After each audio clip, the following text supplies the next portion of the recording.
As I've shared previously, when I first began volunteering through my church, it wasn't as much an outpouring of God's love as it was penance.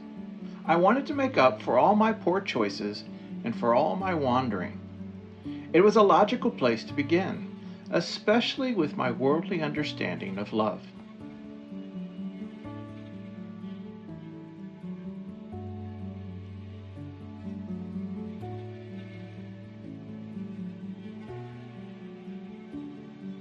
Philippians 2, verse 3 and 4 from the NIV. Do nothing out of selfish ambition or vain conceit. Rather, in humility, value others above yourselves, not looking to your own interest, but each of you to the interests of the others.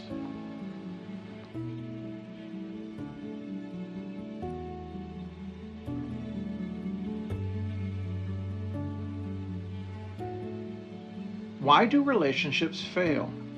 Irreconcilable differences are a common reason cited in divorce documents. How do such grand romantic love affairs end with such a cold, heartless statement? It sounds more like a business transaction than the end of a once highly cherished, intimate relationship.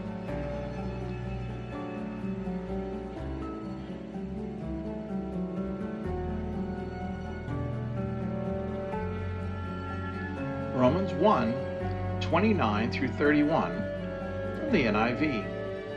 They have become filled with every kind of wickedness, evil, greed, and depravity.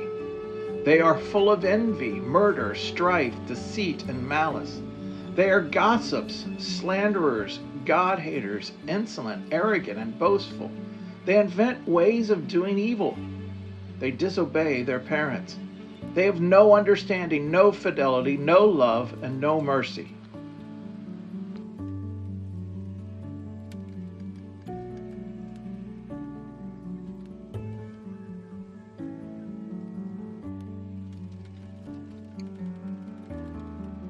Half of all marriages end with a business transaction because they begin with one. It was likely not stated in their vows, but both parties understood. The unspoken agreement went something like, I will give you whatever you want as long as you give me what I want. Although it sounds reasonable, the smaller print states, when the giving and receiving no longer feels equitable, I reserve the right to break our agreement.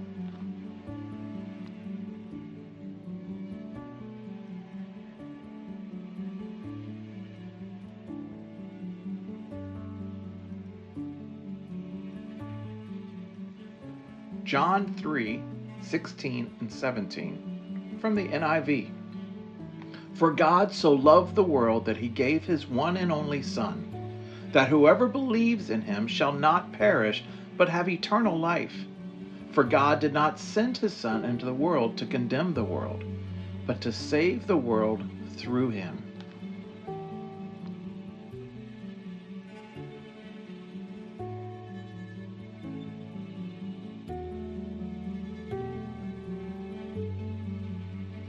God's love is demonstrated throughout the Bible and is emphatically on display by Jesus' willing sacrifice on the cross.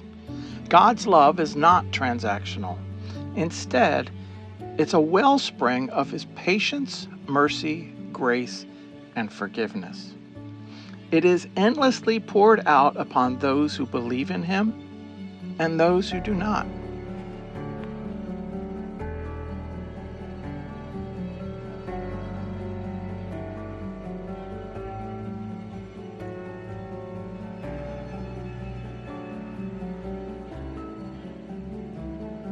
Matthew 11:28 through 30 from the NIV. Come to me, all you who are weary and burdened, and I will give you rest. Take my yoke upon you and learn from me, for I am gentle and humble in heart, and you will find rest for your souls. For my yoke is easy and my burden is light.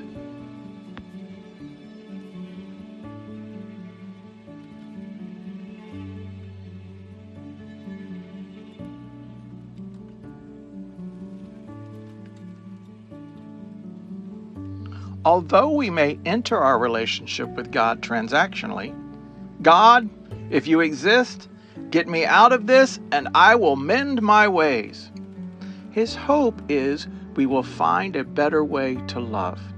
Whereas transactional arrangements devalue people by emphasizing material things such as wealth, status, and appearance, God emphasizes how priceless we are by freely giving himself to anyone willing to accept him.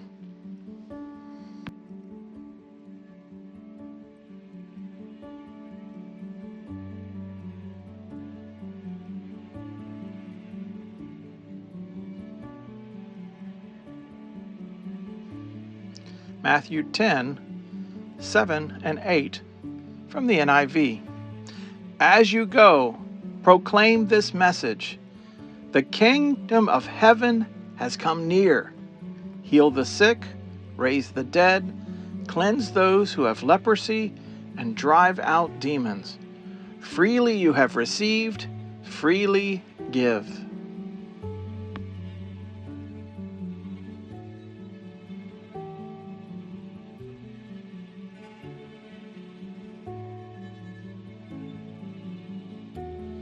The more committed you become to a lifelong relationship with God, the more you will enjoy rich, unhindered relationships with others. To accept God's love is to willingly give it away, not because you feel someone deserves it or has earned it, simply because you have received it. God's love is pure, no additives or preservatives. It doesn't have a shelf life. Marriages firmly established in His love are guaranteed to never go stale. Instead, they flourish, deepening with every passing day.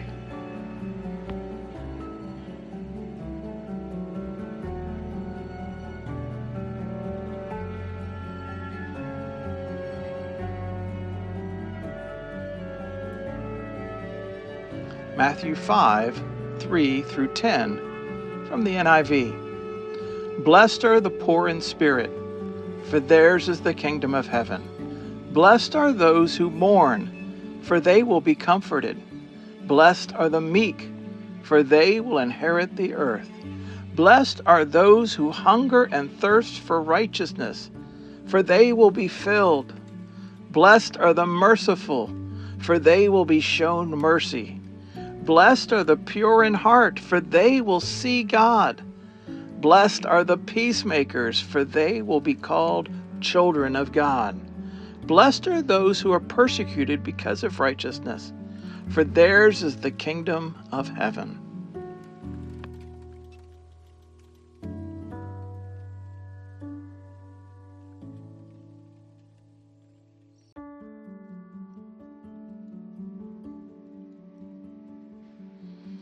I urge you to learn how to love more freely. You are the conduit God has chosen to pour His love into this ever-darkening world filled with selfishness, cruelty, and unfathomable heartbreak.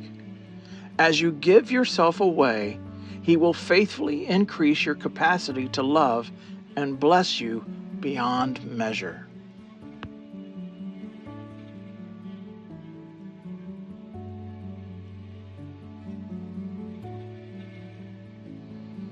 Thank you for joining me on this journey through my prayer journal.